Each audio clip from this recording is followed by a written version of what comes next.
So usually अपने answers को ऐसा बनाइए कि वो बहुत मल्टी फैसेटेड हो, बहुत ही मल्टी डायमेंशनल हो. One tip which always worked for me was that even for ऐसे फॉर दैट मैटर, कि जो भी टॉपिक है, if I'm worried कि इतना कंटेंट नहीं है मेरे पास, या और probably मेरी thinking से one sided हो रही है, what I used to do was that I used to analyze that topic in the sense that what are its political consequences, what are its economic consequences, what are its social consequences, psychological consequences, consequences for individual, consequences for society, consequences for country in general. So ये क्या demonstrate करता है कि आप one dimensional thinking नहीं रखते, आप multi faceted personality है, आप मल्टी डायमेंशनल थिंकिंग से आंसर लिख रहे हैं.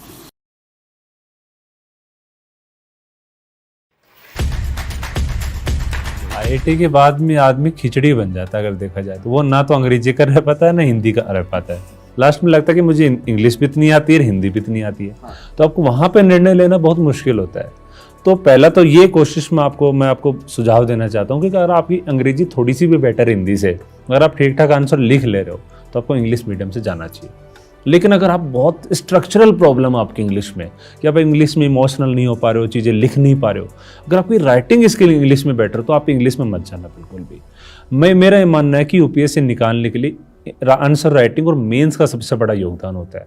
अगर आप वहां पे ही नहीं कर पाए, आपने प्रीलिम्स निकाल लिया इंग्लिश मीडियम से, लेकिन आप मेंस में अटक गए.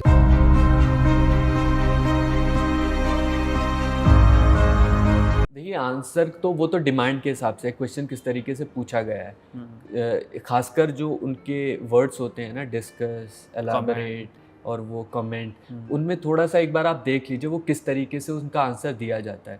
और दूसरी चीज़ ये है कि मैं तो हमेशा ट्राई करता था मिक्स ऑफ पॉइंट्स और पैराग्राफ में, क्योंकि जब खाली पॉइंट्स लिखते हो वो आंसर का फील नहीं देता है, और पैराग्राफ आप लिखते हो तो वो बोरिंग लगने लगता है एक बार के बाद टीचर को. तो जब आप मिक्स इसको रखते हैं तो ये बहुत अच्छा वो देता है. लेकिन आपने जो आंसर राइटिंग की बात की, उसमें मेन फोकस मेरा रहता था स्ट्रक्चरिंग पे. आप कैसे आंसर की visibility with respect to teacher बढ़ा सकते हो. तो इंट्रो बॉडी कंक्लूजन तो है ही है, लेकिन साथ साथ में आपके पास सब हेडिंग्स, अंडरलाइनिंग्स, आपके प्रॉपर स्पेसिंग, जहाँ पे आपका ख़त्म हो रहा है एक पैराग्राफ, दूसरा स्टार्ट हो रहा है, आपके फैक्ट्स, आपके रिकमेंडेशंस, वो सब बहुत इंपॉर्टेंट होते हैं. The most wonderful thing which I find out in your answer writing is that you were writing very crisp point with examples in each and every point. You were not explaining yourself like the mistake which we do कि long sentences लिख देते हैं. तो बहुत crisp था वो, और उसमें हर किसी में एक एग्जाम्पल था.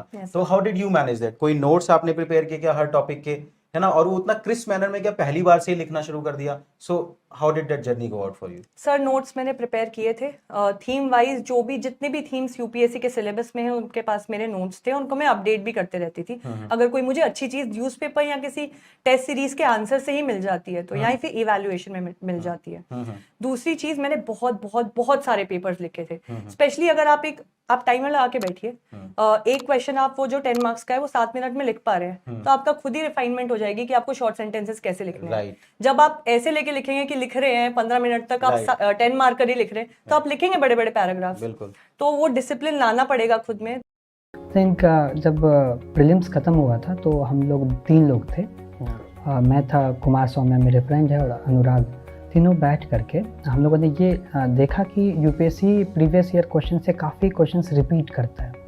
सो हमारा ये फोकस रहा कि पहले प्रीवियस ईयर करेंगे. सो उसको करने के 2 तरीके हम लोगों ने निकाले. सो फिर हम लोगों ने डिसाइड किया कि मॉर्निंग 7 AM से 6:30 AM से रात के 11:30 तक हम लोग कंटिन्यूस डिस्कशन करेंगे. हर एक जीएस के लिए हम लोगों ने टॉपिक वाइज खुद से ही उसको डिवाइड किया था और खुद से एक क्वेश्चन बैंक बना लिया था. सो ऑलमोस्ट 100+ क्वेश्चंस, 120 के अराउंड जीएस 1, 2, 3, 4 में क्वेश्चंस थे. और फिर हम लोग एक दूसरे को क्वेश्चंस पूछते थे, बारी बारी से डिस्कशन होता था, उसके पॉइंटर्स जो है वो मैं लिखते रहता था. और फिर हमारा एक टेलीग्राम ग्रुप था. तो हम लोग बहुत चीज़ गूगल करते थे और सब जो है वो टेलीग्राम ग्रुप पे वो पोस्ट करता था, और मेरा ये काम होता था कंपाइल करने. तो जो करंट अफेयर्स में पढ़ता था उनके बेसिस पे 3 क्वेश्चन रोज सॉल्व करता था, ताकि एटलीस्ट एक चालू तो हो, प्रोसेस चालू तो हो, समझ में तो आए कि किस तरीके से लिखना है. फिर उसके बाद I switched on to full 3 hour test. मुझे कभी भी वो वाला डर नहीं रहा. In fact I have seen many of my fellow aspirants, सबके दिमाग में बस एक डर रहता है कि हम अभी लिख नहीं सकते, कहाँ से लिख देंगे 3 घंटे का पूरा पेपर, प्री के बाद देखते हैं अभी तो उतनी ज्ञान ही नहीं है, उतना कहाँ से कर पाएंगे। वो जब इनर्शिया आपके दिमाग से एक बार हट जाएगा ना, मेरे हिसाब से half of the battle is one. तो वो एकदम ही स्टार्टिंग में ही नहीं था, और जो भी मैं टॉपिक करता था उस पर पूरा टेस्ट लिखता था। सो वो भिड़ते ही मैंने वो दिमाग से डर निकाल दिया, एंड दैट वर्क। फिर उसके बाद नेचुरल बात है, जो जैसे जैसे लिखता था उसको एनालाइज करता था कि हाउ कैन आई इम्प्रूव, कैसे प्रेजेंटेशन इम्प्रूव कर सकूं, जिस तरीके से कंटेंट लिख रहा हूँ कैसे बेटर तरीके से दिखा सकूं, और वो मैं आखिर तक करता रहा। A lot of people have this question, how do you improve upon your answers? Because चलो speed develop कर लेंगे, सब कुछ हो जाएगा, but सब लोग लिख रहे हैं, how to differentiate your answer with others? So I would suggest 2 things over here. One, when you have made your static notes, you can always just leave some space after each topic, and I would suggest don't use notebooks for making your notes. Use A4 size sheets. Because when you do that, आपको कोई भी information उसके साथ current affairs में मिलती है, कोई example मिलता है जो आप उससे connect कर पाते हो, you can always add on to it and add papers in between. तो उससे ना वो थोड़े मोबाइल नोट्स बन जाते हैं आपकी, आप कहीं भी उनको easily कैरी कर सकते हो, आप easily उसमें ऐड कर सकते हो, सब्ट्रैक्ट कर सकते हो. So just do that.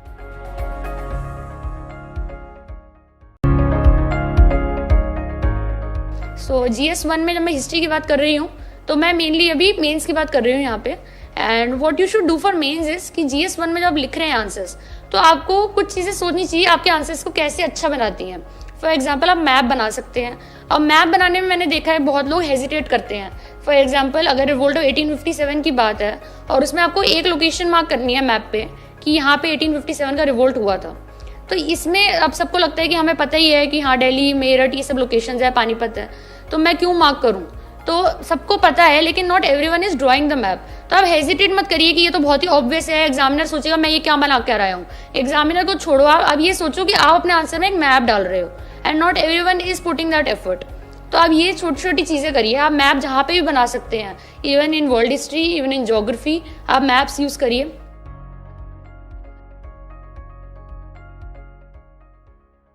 थोड़ा 9 एग्ज़ाम होते हैं, 9 पेपर होते हैं और 5 दिन में होते हैं। सबसे पहले तो ये समझना है कि सुबह शाम, अगले दिन फिर सुबह शाम।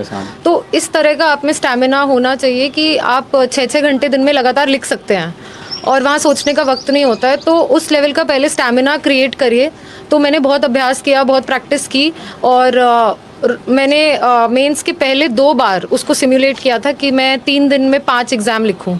तो पहली बारी तो नहीं हो पाया, दूसरी बारी प्रैक्टिस किया तो चौथे एग्जाम तक पहुंच गई, लेकिन टूट गई थी। तो बट फाइनली जब मैंने मेंस दिया तो काफ़ी स्टैमिना था, मैं थकी नहीं थी एग्जाम में। सो ऐसा कोई क्वेश्चंस रहा मैम कि जो आप अपने For watching my video, and don't forget to subscribe my channel and hit the bell icon.